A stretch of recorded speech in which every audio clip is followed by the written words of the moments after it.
Welcome back to the Play on Words podcast. You guys, it's Miss Beth, and I am declaring it. This is season 3. It is random because I have not done any other seasons, but it's year 3 of the podcast. So I need a fresh start, and I have a whole bunch of new segments that I want to introduce because I want it to be a little bit easier to follow. So, as opposed to just answering random questions from you guys or having a guest, we're going to have a few new segments. So if you're brand new to the podcast, this is the perfect place to start. If you've been here for a while, thank you. I love you. Let's do a little recap of where we've been because I think we had like 5 episodes released this summer. It was a little bit of a hectic summer. I spent most of my summer living at an all-boys summer camp. My partner owns an all-boys summer camp, so I was here like 2 weeks in May, 3 weeks in June, 3 in July, 2 in August, 2 in September. I'm actually here right now. Which I realized like that is why I feel hectic and I need this restart. So here we are. It was so fun. I had so many ideas. And if you followed on Instagram stories, you saw that I shared moments that I learned with a bunch of little boys, but played a lot of pickleball, did some jet skiing, learned how to water ski. Yesterday we went paddleboarding around the lake and I only fell one time. A lot of kayaking and rock climbing. It was so much fun. I also got to work with a few kids here on reading. Some of my friends who are in staff here got to share their little ones with me who live here with them, obviously, over the summer. So I got to work with a almost kindergartner and a second grader and one seventh grader. So it helped me get lots of new ideas to share with you all. And it also was just so fun for me in general to live at a summer camp, but also like it is so good for your brain to be outside this much. I spend way too much time online, and I think it's just like the nature of the world right now, but I didn't have service. I don't have service. So like you only could be on your phone when you were in the office. So I loved that for me and for my ADHD brain. So if you have a child with ADHD, remember they need to be outside. Actually, I just shared this recently. A bunch of my friends are in their 40s and they're women just getting diagnosed with ADHD.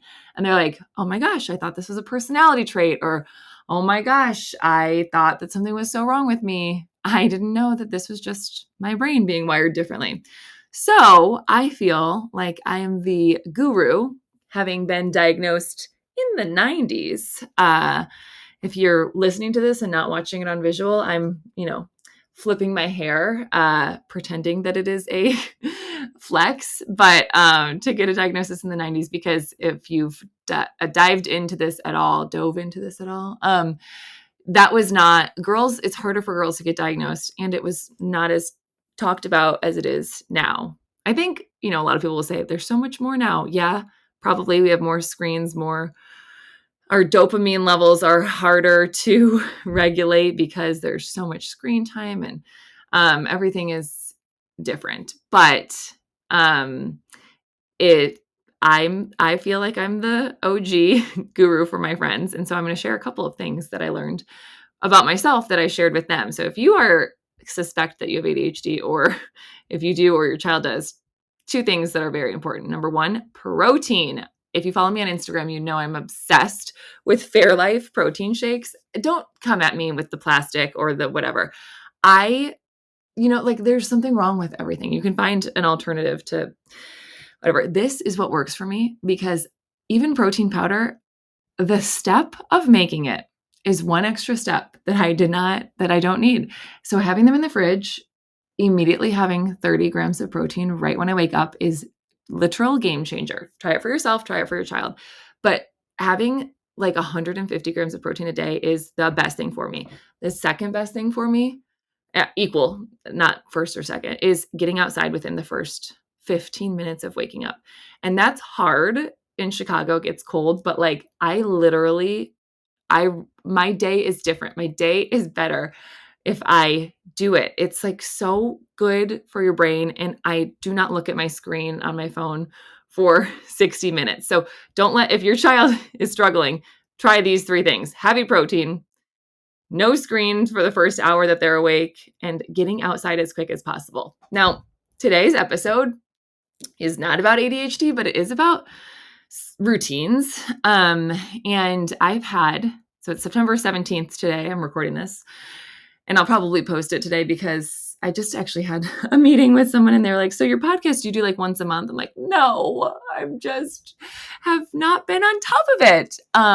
But so I'm either like record it and post it or forget. So anyway, today it's the middle of September and I have had, it's Wednesday, 7 calls, either consultations with a client or friends call me. 7, this is really specific, about their first or second grader having a terrible transition in school. All of a sudden, they are a couple weeks in, and these moms or dads are saying it is worse than ever, like worse than the first time they went to preschool, kindergarten, all of a sudden. And they're like, they've gone to school forever. They have so many friends. What the heck is going on? So I'm going to share some tips that I shared with these clients and friends.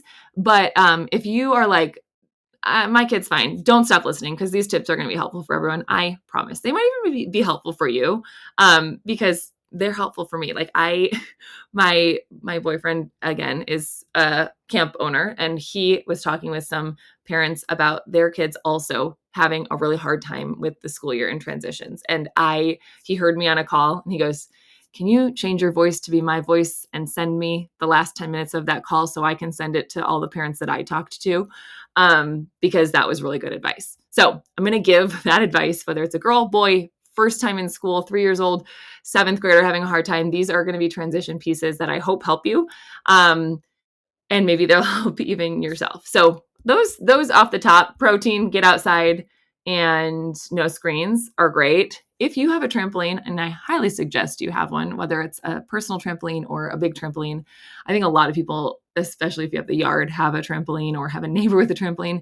Get your kid out on the trampoline right away when they wake up. Rain or shine, winter, summer, get them out on the trampoline. Tell them to bundle up, go jump for 10 minutes. That is going to be so good for your child who is having either a hard time transitioning or is neurodivergent in any way. So get that body moving if you can. Get a personal size trampoline. I used to have one. I ran out of space. I gave it to my friend, and now I want it again.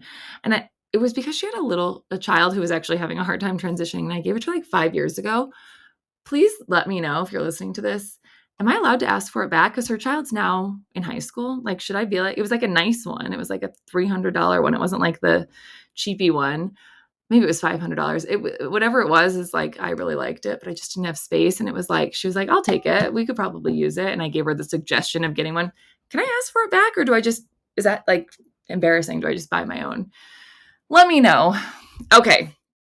So we're going to talk about transitions, but also I wanted to tell you about some of the segments that you'll be hearing about in season 3 at the Play on Words. Okay. This is a silly one, but it's going to be called What's Wrong Diphthong. And if you don't know, a diphthong is a like spelling rule, or it's when 2 letters come together and make a new sound, similar to a digraph. If you've ever heard me talk about a digraph, but a digraph is usually introduced before a diphthong, but a digraph is when 2 letters come together and make a new sound, like TH. So we would explicitly say to a child, TH doesn't say t, TH says or th. But a diphthong is when a sound is formed by combining 2 vowels in a single syllable. So like O-I combining to make oi, O-U to make ow, These are diphthongs. Now, so I think I might do what's wrong diphthong, and it not just be about diphthongs, but it will be about like spelling rules. And so it'll be one of your questions because I get so many DMs about spelling rules and like how do I tell my child why this word is spelled this way? And I love explaining spelling rules. So that I think is going to be a segment. I'm telling you guys these segments ahead of time so you can tell me which ones you're excited about. So please send me a message on Instagram at Big City Readers and tell me what ones you're excited about and send in your questions. Okay, so what's wrong diphthong? 2, maybe I'll call it phonics fun. It's kind of similar to what's wrong diphthong. And to be honest, it'll probably be me going, do I say what's wrong diphthong today? Or do I call it phonics fun? And it's basically the same thing as that. Hot take book break. I love, as you know. So these are like not things that are new to the podcast. I'm just naming them now. So you can like fast forward to the episode where you want to hear this segment. Because as you know, I always love to ask anybody that I have on the podcast, what are you reading? But hot take book break will either be, what are you reading? And tell me, do you love it or hate it? Or it'll be my spicy opinions on things like The Rainbow Fish. As you know, I hate that book. In fact, I saw a friend with her sweet, sweet baby reading The Rainbow Fish, and she sent me the picture. And I said, love this picture, but I hate that book. And she goes, I know, but he likes the pictures. Somebody gave it to us. Why is everybody giving The Rainbow Fish? Like, why do we think this is like the best book to give to people when they have a baby? Don't do it. So my hot take book break will be like, if you want to give this book at a baby shower, don't give this one instead. Instead of The Rainbow Fish, maybe try The Day You Begin. Okay. And I'll link that in the show notes. Okay. So those are 2 segments. Okay. I miss Beth pep talk because you guys have loved the pep talk episodes so much. And I think we have like 3 pep talk episodes, like a back to school pep talk, and how to get yourself ready for school, all that stuff. But a back to school pep talk will be a quick motivational moment where I can help you, whether it's around drop off. I'll share a story about drop off or a reading struggle from a consultation I had this week. Something along those lines, a quick pep talk if you're struggling with X. Sound it out spotlight. And this is something, we talk about a lot, letting your kids struggle and sounding it out. Like, don't just tell them what the word is. But we'll talk about like why. So I'll talk about what happens in a tutoring session. What did I see and what I did? So if your child is struggling with that, for example, like I had a student last week that was reading words like rough and thought, but they were getting them mixed up when they were writing it. They were confusing spelling patterns. So we'll talk about what to do when kids are getting tripped up in their reading and writing. Play on words. Now, this one I am excited about because that's the name of the podcast. And, kind of like Taylor Swift, there's always, I think maybe other people do this too, but Taylor Swift is the first musician that comes to mind where you have the name of the album, that song in there, which historically has not ever been my favorite song. Like, the name of, like in Evermore, there's the Evermore, the Tortured Poets in the Tortured Poets. So there's usually the name of the album, not always, name of the album in the song, or name of the album as a song. But that will be here, play on words. So this will be like what we're going to explore, like a pun that I like, or a funny mispronunciation, or even a classic word joke. So here's one for you. Did you know that there's only 25 letters in the English alphabet? Yeah, I don't know why. Okay, this summer, actually, this was a funny story. I was being introduced. I got here in the middle of second session. I went home to do some work for a little bit, and then I came back. And so, there's 2 sessions of camp. There's 4 weeks and 4 weeks. Some kids stay for 8 weeks. So the kids that were here for the second set of 4 weeks hadn't met me yet. And so my boyfriend introduced me, and he was like, you can ask 3 questions. And so somebody was like, what is something interesting about you? And I was like, I don't know. Why did I panic? I literally do this for a living. I speak to people for a living, but I panicked. I don't know. And I said, oh, okay, I used to be a comedian. And they were like, tell a joke in the mess halls, banging on the tables, tell a joke, tell a joke. And I couldn't think of any joke. I like didn't know how to explain in that moment to 400 people that like, well, stand-up comedy is more like storytelling. I can't really like think of a joke. And you're 7 or 15, which is honestly worse because like they are meaner. Actually, one 15-year-old. Okay, so I'll tell you the one 15-year-old story in a minute. But I was like, I can't think of any, but we like had to go to the next thing. And it was night programming starting. And I was like, every time to make up for not having a joke, every time you see me for the rest of the summer, I will have a joke ready. And it ended up being great because these kids started coming up to me, introducing themselves. Hi, I'm Sammy. Can you tell me a joke? They would tell me jokes. It was a great connection piece. Kind of like, I don't know if you watch Friends, but you know how Rachel doesn't, and she's like, oh, it's so awkward with Joey. I don't know what to do. And they're like, have a shared problem. That's how you work through it. This is a tip for kids too. Not that it would have been awkward because I would have introduced myself to them, but they had a reason to talk to me. They felt confident. It's one thing to be like, go say hi, go meet a friend. You're so good at talking to people. Give them a reason. So they had a reason to come talk to me. But a 15-year-old, that's why I had to come up with so many dad jokes. And here's the worst part is that they would come up in groups and then I would tell it. I thought I only had to have one joke a day, but then like people were like, you already told me that. I'd had like 30 jokes a day. And they had to be, obviously appropriate. And yeah, it was probably the most stressful part of my summer. But one 15-year-old hurt my feelings so much. He said, I heard him say to a friend, she's never told a funny joke. Hurt my feelings so much. But I worked through it. And it did give me that insight of giving kids something to share with you, which is connected to what we're going to talk about, transitions. Okay, so here's the first tip. If you, the last segment will be called Homework Hall Pass, and it'll be things that you can absolutely say no to, like memorizing sight words or homework. And yeah, we're going to talk about how you can absolutely say no to homework in next week's episode. But today, transitions. My first tip for you, if you have a child who is having a hard time transitioning back to the school year.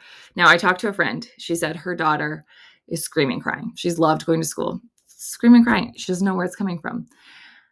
Of course, like, let's work with the teacher, the social worker. The school is helping. She's like, what else can I do at home? Do you have books? So yes, I sent her a list of books. And I will link those in the show notes as well. But the number one thing that I'm going to tell you to do is not try to squash that anxiety. So we want to say, I know you've probably heard to validate their feelings, and that's true too. You're feeling really overwhelmed right now. It's hard to go back to school. And that might work for your child. But I think the better move I've had more success with is just not trying to, so we can validate, and then we're going to give them a job. So they're having anxiety. So many kids are having so much anxiety. They're having anxiety. We're not going to try and squash that anxiety and say, you're fine. Oh my gosh, you have so many friends. You love your teacher. We're going to give it a job to do. So like, we're not going to be able to stop this energy that's like vibrating way up here. We're just going to move it to a different area. So you've probably heard like nervous and excited are right next to each other. So like, can you make your nervousness excited? Can you do that with your child's anxiety? So give it a job. I love to do this in my classroom. If I had a child who was not really listening or having a hard time, I would always give them a job. Like, I really need you to bring me this. Or if I have a student not coming to the call, like having pushback, we just had this with one of my teachers actually a couple of weeks ago. I was having trouble getting a student to come to the call. I said, okay, you need to bring a pair of goggles and a banana to your next call. And what that does is it piques that part of our brain, right? We're interested. I am hooked. Why does my teacher need me to bring this to her? And so our brain is naturally curious, right? It's the same kind of thing in marketing. It's the same thing in how we pick books that kids like. We want to see that surprise ending. Our brain loves to close the loop. So maybe you're going to watch a video where someone says, don't do this one thing with your kid. And even if it annoys you, your brain has to close that loop. Same thing with kids. So if you're like, your teacher has asked if you would bring this book to her, your brain's like, I got to go see this through. So we're giving it that job. So all of the first and second grade parents that I talked to in the last week, I said, get your teacher involved in this. Or just like say, okay, I talked to your teacher. She said she doesn't have this book in the classroom library. We're going to give it to her. Give them the book to bring to the teacher, or ask the teacher ahead of time, like say, like, can I get anything from your Amazon wish list? Let your child bring that into the class, and probably the teacher will say, oh, this is so great. I'm going to have them, like maybe it's a plant. Then that child, it's their job to go check on that plant for once a week. Maybe the teacher will let them water that plant. So give that anxiety a job. Number 2, take a Saturday morning. Like you know how we have the Sunday scaries? They do too. Kids have them too. So take Saturday morning, like that's the furthest away from school that they'll ever be usually on the weekend, and go to school. But like practice the routine, not like get up, brush your teeth, but practice just the routine of driving to school, but give them a different job in the car. Their job is to put on a song, and you're going to listen to that same song. Maybe it's their favorite song. Maybe it's an upbeat song. Maybe it's a relaxing song. You're going to listen to that same song for every day when you go to school. So we're like building that routine, right? So just do that on Saturday morning. But maybe you listen to the song, then you park out in front of school, say, oh, hey, school, and then you drive away. And then you go to the coffee shop, or maybe you go to the coffee shop and you get a treat and you eat it in front of school. And you're going to say, like, either say nothing, or you're going to be, tell your child, like, I need to practice this routine more. So we're just going to practice this. But don't use this time to talk about how they're feeling if they're already that stressed. Just like go to the school and leave the school, just practice the routine. Use a different time, or in a couple weeks, talk about more of the feelings. But if they're already really activated, like we're just trying to reset and make it just fun, the drive to school. Okay. And then 3rd or 4th, I can't remember, you're going to do either get a physical thing, either a little bracelet. You're going to go get friendship bracelets on Saturday, or you're going to draw a little heart. This comes from the book, The Kissing Hand. Again, I'll link these books. Draw a little heart on your hand and their hand, and say, okay, every time you touch this, I'm going to feel that. I'm going to touch it, and we're going to be connected. And, or the friendship bracelet, you're going to say, okay, when you feel that way, I want you to roll the beads on your bracelet, and I'm going to feel it too. And I'm going to give you a big hug, and you're going to feel, oh, I'm hugging you. I wish I was with you. Or a handshake. This one is so good. My sister did this with her kindergartner when she was having a hard time, who's now a 7th grader. But a handshake. So build in that routine. So it's not like maybe the hug is working, but the handshake is this is what we're going to do. We're going to drive to school. We're going to listen. You're going to press play on the song while I drive. We're going to park. I'm going to get out of the car, open the door. We're going to do our handshake. And maybe the last part of the handshake is they turn around at the door and they give you finger guns, or give you a thumbs up, 2 thumbs up, something really specific in your handshake that is part of the routine is going to help them be okay, I have a purpose, not just this big void of oh my God, I wake up and then I go and I leave my parents for so long. And, but no, we've made that void. We turned on the lights in that void, right? We've said, okay, actually in that time of getting to that space that feels kind of scary, you actually have a lot of jobs to do. So we don't have as much time to feel anxious because we've got a lot of activities we need to do. We need to have our handshake. We need to do, X, Y, Z. Then you might also say, you might not be able to see them at the window, but you can say, I'm going to go as close to your classroom window as I can. I'm going to wave for 17 minutes.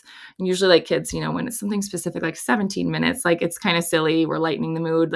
All these things, little by little, sprinkling, are easing some of the anxiety, hopefully. And also remember, this is not going to happen overnight. I'm going to go to the window and I'm going to wait for 17 minutes. You're probably going to be at music by then, but I'm going to stand outside the door. That reminder that you're standing outside the door is kind of a healing. It's helpful to kids that are anxious. Okay, my mom's right outside the door. My dad's right outside the door. My grandma, whoever it is right outside the door. I can get to work. It's just that kind of feeling of you're with me.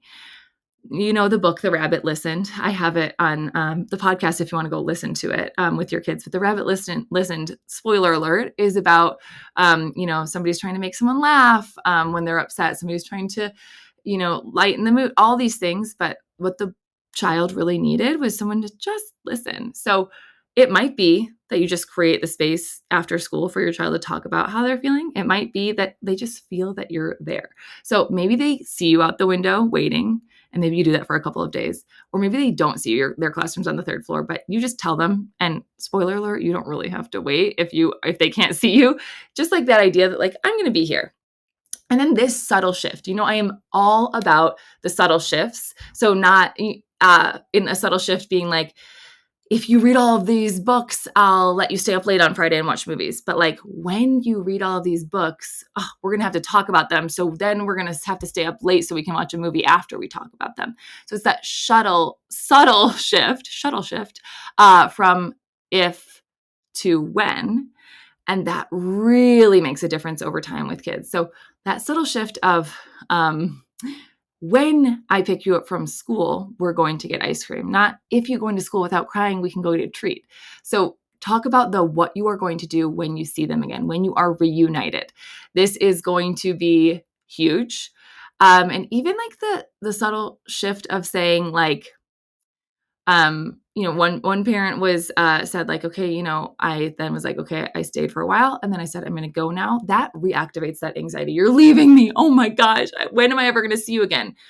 But if you say like, okay, we did our handshake, I'm going to go wait at the door, and then I will see you when the bell rings. That shift from then I'm going to go to, and then I will see you at 3:00 is a small way we're rewiring that anxiety in the brain to not feel so stressed, but to remember like, okay, yeah, there's a plan. There's an end to this day. In a lot of classrooms, there's visual calendars, like kids, even before they can read the words, they can see like, okay, it's writing for this many minutes, then it's recess. You can do this at home as well. And I'm going to link this also in the show notes. Get a visual calendar for your morning routine. I have one that you can use, and it's like just pictures and words, and it's like what we're going to do. So anxiety loves unknowns, but if we can just name and name, my favorite definition of anxiety is it's an overestimation of the problem and an underestimation of your ability to deal with it. So we have overestimated the problem, right? School is so long. I don't know when I'm going to see my parents again. It's such a big amount of time. Underestimating how we can work through it. So giving tools makes us reminds kids, okay, I do know what to do. So we're right sizing the problem by being like, you're safe, you're loved. Here's how the morning is going to go. Here's your job. Here's what I'm going to do while you're at school. And here's our plan when I get there. So we are right sizing the problem, and we are giving the exact strategic movements that they're going to do throughout the day. So give them a visual routine as well. Print this out from the link in my show notes. It's a free download, but it's going to be, morning, brush teeth, brush hair. Like you can do your own. You could just make it on a Post-it so they can like see, check, check, check. It does not have to be this big laminated, beautiful thing with switches and light bulb. Like just do it on a Post-it, do whatever you have, but let them see the order of events. And then it's going to be school. And then it's going to be pick up and ice cream or whatever it is. So I would say in summary, don't try to squash it. Spend a short amount of time validating their feelings. Let them like say how they feel and say like, yeah, it's scary. I understand. I felt that way when I went to my new tennis lesson. And here's how we're going to do it. Do a reset. Like go on Saturday. Don't take that time to talk about it. Just go to the school and have a fun thing. Neurons that fire together, wire together. So we're firing, exciting, the dopamine hit of a donut and my favorite song. And then we're going to the park we also drove to the school that morning. So we're wiring those neurons together. It's exciting. It's not scary. And then also we're still having connection. Our grownups are still with us in that time. So do a fun reset and then have that same routine, the same song. Read some books if you want about like having big feelings and how it's hard, and have some conversations, but keep them short. Let there be an end to them and then move on. Like don't dwell too much. And similarly with school drop off, like have your routine, do your things, kiss your heart on your hand, do your handshake, tell them you're going to wait, and then move on, be done. This is of course like don't do anything that doesn't feel good. If they're like screaming, crying, like you don't have to, I'm not saying rip your child away from you, but keep the routine and be brief. The longer we linger, the more opportunity there is for kids to start going, oh no, my mom's still here. Should I go give her one more hug? I was an anxious kid. Oh my gosh, was I an anxious kid? I will share a picture of me crying every day going to school, but I was so anxious. And I remember my mom talking outside of school and I had said goodbye and like she was there and like, should I go give one more hug?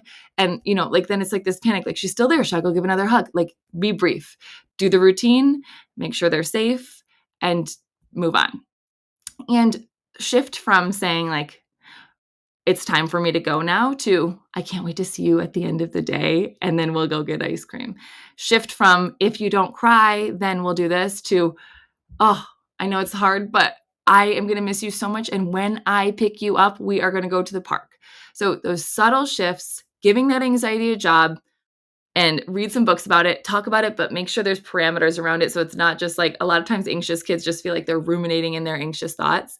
So really try to like put some boundaries around it and have that routine and stick to it. Like it is your exact plan because that is how we can right size the problem of anxiety.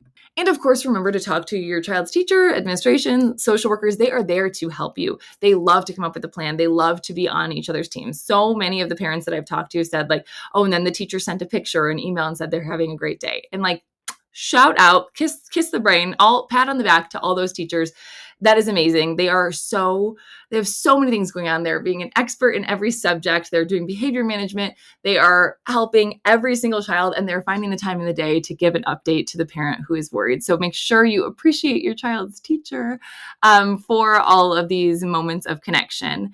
And don't forget that you are an expert on your child. Nobody knows your child more than you. So take a minute to think about like, what would you need to be regulated? What would help them be regulated? And honestly, share that aloud with your child. Like give them some brave brain talk. Say, I felt anxious when I felt worried when I went to school or when I went to a meeting or when I went to soccer practice, whatever you're doing, make sure that you are like narrating that for your child and showing them how you worked through it because that is going to go a long way. Kids don't do what we say, they do what we do, and how we talk to them becomes their inner voice.